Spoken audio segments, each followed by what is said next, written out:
न्यायकर्ताओं का ग्रंथ अध्याय 9। राजा अबीमेलेक। यरूब्बाबेल का पुत्र अबीमेलेक अपनी माता के भाई बंधुओं के पास शिखम गया और उनसे तथा अपनी माता के कुल वालों से बोला, शिखम के सब नागरिकों से यह पूछो, तुम्हारे लिए क्या बेहतर है, तुम पर यरूब्बाबेल के 70 पुत्र शासन करें या केवल एक व्यक्ति शासन करे। तुम्हें यह भी सोचना चाहिए कि मैं तुम्हारा रक्त संबंधी हूँ। इस पर उसकी माता के बंधुओं ने शिकम के नागरिकों को यह सारी बातें अच्छी तरह समझाई। इस पर उनका मन अबीमेलेक की ओर आकर्षित होने लगा, क्योंकि वे कहते थे कि वह हमारा भाई है। उन्होंने उसे बाल बरीत के मंदिर से चांदी के 70 शेकल दिए, जिसे अबीमेलेक ने कई सहरिसिकों को भाड़े पर रखा, जो उसके पिछलागू बने। उसे ओफ्रा में अपने पिता के घर में घुसकर यरूब्बाल के पुत्रों अपने 70 भाइयों को एक ही पत्थर पर मार डाला। यरूब्बाल का सबसे छोटा पुत्र योताम बच गया, क्योंकि उसने अपने को छुपा लिया था। इसके बाद शिखम और बेत मिलो के सब नागरिकों शिखम के बड़े पत्थर के निकट बलूत वृक्ष के पास एकत्रित हो गए और उन्होंने अबीमेलेक को राजा घोषित किया। योताम का दृष्टांत। जब योताम को इसकी सूचना मिली तो वह जाकर गिरिजीम पर्वत के शिखर पर खड़ा हो गया। उसने ऊंचे स्वर से लोगों को संबोधित करते हुए कहा, शिखम के नागरिकों, मेरी बात सुनो, जिससे प्रभु तुम लोगों को बात सुने। वृक्ष किसी दिन अपने राजा का अभिषेक करने निकले। वे जैतून के पेड़ से बोले, आप हमारे राजा बन जाइए। किंतु जैतून वृक्ष ने उन्हें यह उत्तर दिया, यह क्या है, मैं वृक्षों पर राज करने के लिए अपना यह तेल क्यों छोड़ दूं, जिसके द्वारा देवताओं और मनुष्यों का सम्मान किया जाता है। तब वृक्ष अंजीर के पेड़ से बोले, आप हमारे राजा बन जाइए। किंतु अंजीर वृक्ष ने उन्हें उत्तर दिया, यह क्या है, मैं वृक्षों पर राज्य करने के लिए अपना बढ़िया मधुर फल क्यों छोड़ दूं। इसके बाद वृक्ष अंगूर के पेड़ से बोले, आप हमारे राजा बन जाइए। और अंगूर के पेड़ ने उन्हें यह उत्तर दिया, यह क्या, मैं वृक्षों पर राज्य करने के लिए अपना यह रस क्यों छोड़ दूं, जो देवताओं और मनुष्यों को आनंदित करता है। तब वह वृक्ष कटीले झाड़ से बोला, आप हमारे राजा बन जाइए। कटीला झाड़ ने वृक्षों को यह उत्तर दिया, यदि तुम लोग सचमुच अपने राजा के रूप में मेरा अभिषेक करना चाहते हो तो मेरी छाया की शरण लेने आओ, नहीं तो कटीले झाड़ से आग निकलेगी और लेबनन के देवदार वृक्षों को भी भस्म कर देगी। अच्छा, यदि तुमने अबीमेलेक को सच्चाई और ईमानदारी से अपना राजा बनाया है, यदि तुमने यरूब्बाबेल और उनके घर के सब अच्छा व्यवहार किया और यदि तुमने उनके कार्यों के अनुसार उनके साथ व्यवहार किया है, मेरे पिता तो तुम्हारे लिए लड़े और तुम्हें मिद्यानियों के हाथों से बचाने के लिए उन्होंने हथेली पर जान रखी, जबकि तुम लोग आज मेरे पिता के विरुद्ध खड़े हो। तुमने उनके 70 पुत्रों को एक ही पत्थर पर मरवा डाला और उनकी दासी के पुत्र अबीमेलेक को इसलिए शिखेम का राजा बनाया कि वह तुम्हारा भाई है। हाँ, यदि तुमने यरूब्बाल और उनके घर के साथ सच्चाई और ईमानदारी का व्यवहार किया है तो तुम अबीमेलेक से प्रसन्न रहो और वह तुमसे प्रसन्न रहे। यदि तुमने ऐसा ना किया हो तो अबीमेलेक से अग्नि निकले, जो शिखेम के निवासियों और बेत मिल्लों को भस्म कर दे, और शिखेम के निवासियों तथा बेत मिल्लों से अग्नि निकले, जो अबीमेलेक को भस्म कर दे। इस पर योताम भाग खड़ा हुआ। वह बेर आया और अपने भाई अबीमेलेक के डर से वहीं रहने लगा। अबीमेलेक के प्रति विद्रोह। अबीमेलेक ने इज़राइल पर 3 वर्ष तक शासन किया।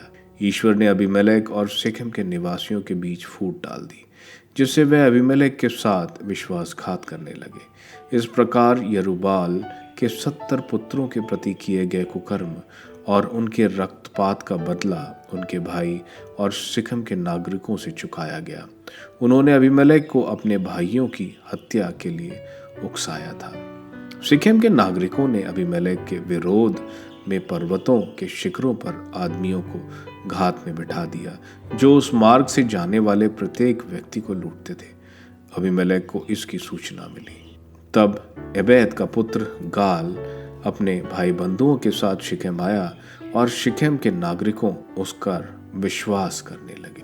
उन्होंने खेतों में जाकर दाखबारियां के फल तोड़े, उनका रस निकाला और पर्व मनाया। इसके बाद वे अपने देवताओं के मंदिर में जाकर खाने पीने और अबीमेलेक की निंदा करने लगे। अबेद के पुत्र गाल ने कहा, क्या सिखम जैसा नगर को अबीमेलेक जैसे व्यक्ति के अधीन रहना चाहिए? क्या यरूब्बाबेल का पुत्र और उसका प्रतिनिधि जबूल सिखेम के पिता हमोर के अधीन नहीं थे? तो हम उनके अधीन क्यों रहे? यदि यहाँ के निवासी मेरा अधिकार स्वीकार करते तो मैं अबीमेलेक को भगा देता। मैं अबीमेलेक से कहता, अपनी समस्त सेना के साथ युद्ध करने आओ। जब नगर के राज्यपाल जबूल ने अबेद के पुत्र गाल की बात सुनी तो वह आग बबूला उठा। उसने अरूमा में अबीमेलेक के पास दूत द्वारा यह कहला भेजा, अबेद का पुत्र गाल और उसके भाई बंधु सिखेम आए हैं और तुम्हारे विरुद्ध नगर को उकसा रहे हैं। इसलिए रात को अपने सैनिकों के साथ आकर खेतों में घात लगाकर बैठ जाओ। सवेरे सूर्योदय होते ही नगर पर धावा बोल दो। वह निश्चय ही अपने लोगों को लेकर तुम्हारे सामने करने निकलेगा। तब तुम जो ठीक समझो वही करो। अबीमेलेक ने अपने सब सैनिकों के साथ रात को प्रस्थान किया और सिखेम के पास उनको 4 दलों में विभाजित कर घात में बैठाया। जब अबेद का पुत्र गाल बाहर निकला और नगर के फाटक के पास खड़ा हुआ, तब अबीमेलेक और उसके साथी छुपे स्थानों से निकल पड़े। गाल ने उनको देखते ही जबूल से कहा, देखो, लोग पर्वतों के शिखरों पर से नीचे चले आ रहे हैं। जबूल ने उसे उत्तर दिया, यह पर्वतों की छाया है जो तुम्हें मनुष्यों जैसी दिखती है। गाल ने फिर कहा, देखो तो सही, पहाड़ के शिखर की बगल से लोग उतर रहे हैं और एक दल मौनीम बलूत की ओर से भी आ रहा है। इस पर जबूल ने उससे कहा, तुम किस मुंह से यह कहा कि अबीमेलेक कौन है जो हम उसके अधीन रहें? ये वे लोग हैं जिनकी तुम निंदा कर रहे थे। अब जाकर उनसे लड़ो। तब शिकेम के नागरिकों का नेता बनकर गाल अबीमेलेक से लड़ने निकल पड़ा, लेकिन अबीमेलेक ने उसे भगा दिया। फाटक के पास तक बहुत से लोग घायल पड़े थे। अबीमेलेक अरूमा लौटा। जबूल ने गाल और उसके भाई बंधुओं को भगा दिया, उन्हें सिखेम में नहीं रहने दिया। सिखेम का विध्वंस। सिखेम के लोग दूसरे दिन अपने खेत जाने लगे। अबीमेलेक को इसकी सूचना मिली और उसने अपने सैनिकों को 3 दलों में विभाजित किया और खेतों में घात लगाकर बैठ गया। जब उसने लोगों को नगर से निकलते देखा तो उन पर टूट पड़ा और उन्हें पराजित कर दिया। अबीमेलेक ने अपने दल के साथ नगर के फाटक पर अधिकार किया। इतने में शेष 2 दलों उन लोगों पर टूट पड़े जो खेत में थे और उन्हें मार डाला। अबीमेलेक ने दिन भर लड़ने के बाद नगर को अपने अधिकार में कर लिया और उसके निवासियों को मार डाला। इसके बाद उसने नगर का विध्वंस किया और उसकी भूमि पर नमक छिड़कवाया। मिग्दल सिखेम का विध्वंस। जब मिग्दल सिखेम के नागरिकों ने यह सुना तो वे एल बेरीत मंदिर के तहखाने में छुप गए। जब अबीमेलेक को यह सूचना मिली कि मिग्दल सिखेम के सब नागरिक वहां एकत्रित हैं, तो वह अपने सब सैनिकों के साथ सलमोन पर्वत गया। अबीमेलेक ने हाथ में कुल्हाड़ी ली और झाड़ियों को काटने लगा। फिर उसने उनको उठाकर अपने कंधे पर रख लिया और अपने आदमियों से कहा, तुमने मुझे जैसा करते देखा, तुम भी तुरंत वैसा करो। इस पर सबने झाड़ियां काटी और उनको अबीमेलेक के पीछे पीछे ले जाकर तहखाने के आसपास रख दिया। इसके बाद उन्होंने तहखाने में आग लगाई। इस प्रकार मिग्दल सिखेम के सभी लोग, लगभग 1000 स्त्री पुरुष मर गए। अबीमेलेक की मृत्यु। इसके बाद अबीमेलेक तेबुस गया।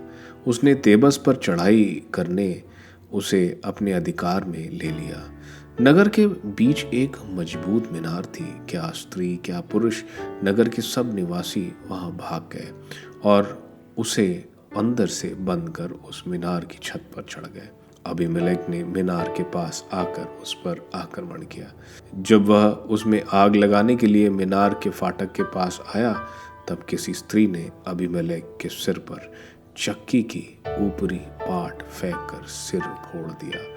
उसने तुरंत अपने शस्त्रवाहक सेवक को बुलाकर आज्ञा दी कि तुम अपनी तलवार निकाल कर मुझे मार डालो, जिससे कोई मेरे विषय में यह ना कर कह पाए कि उसकी हत्या किसी स्त्री ने की। इस पर उसके सेवक ने उसके शरीर में तलवार भोंक दी और वह मर गया। जब इस्राएलियों ने यह देखा कि अबीमेलेक की मृत्यु हो गई, तो सब अपने अपने घर लौट गए। इस प्रकार ईश्वर ने अबीमेलेक को अपने पिता के प्रति किए गए उस अपराध का दंड दिया जो उसने अपने 70 भाइयों का वध किया था। ईश्वर ने सिकेम निवासियों को भी उनके सब अपराधों का दंड दिया और उन्हें यरूबाल के पुत्र योतम का अभिशाप लगा।